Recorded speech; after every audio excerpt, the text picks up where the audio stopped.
Hi friends, welcome to our channel. Okay friends, first అయితే టాపిక్లోకి వచ్చేద్దాం.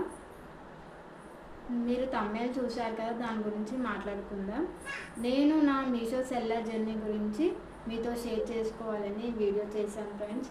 ఓకే, నేనైతే ఇంతవరకు నా ఛానల్లో ఒక్క లాంగ్ వీడియో కూడా నేను అప్లోడ్ చేయలేదు. నేను ఓన్లీ షార్ట్స్ మాత్రమే అప్లోడ్ చేశాను.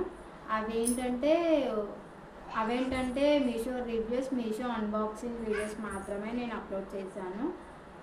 ఈ వీడియో చేయడానికి కారణం ఏంటంటే, నేను రీసెంట్గా సెల్లర్గా జాయిన్ అయ్యాను. 1 డే బ్యాక్ క్యాట్లాగ్ కూడా నేను అప్లోడ్ చేశాను. దాని గురించి ఆ ఫీలింగ్ గురించి మీతో షేర్ చేసుకోవాలని ఈ వీడియో చేశాను ఫ్రెండ్స్. ఓకే, ఎవరైనా మన ఛానల్ని ఫస్ట్ టైం చూస్తున్నట్లయితే నా ఛానల్ని సబ్స్క్రైబ్ చేసుకోండి ఫ్రెండ్స్. అలాగే ఒక లైక్ చేయండి. నాకు ఇంకా ముందు వీడియోస్ చేయడానికి కొంచెం ఎంకరేజ్మెంట్లా ఉంటుంది. అలాగే బెల్ ఐకాన్ ట్యాప్ చేసి నోటిఫికేషన్ ఆల్ ఆన్ చేయండి ఫ్రెండ్స్. ప్లీజ్ సపోర్ట్ చేయండి. అలాగే మీషోలో సెల్లర్గా ఆల్రెడీ జాయిన్ అయిన వాళ్ళు ఉంటే మీ ఫస్ట్ ఫీలింగ్ ఎలా ఉందో కామెంట్లో చేయండి ఫ్రెండ్స్. ప్లీజ్ సబ్స్క్రైబ్ చేయండి.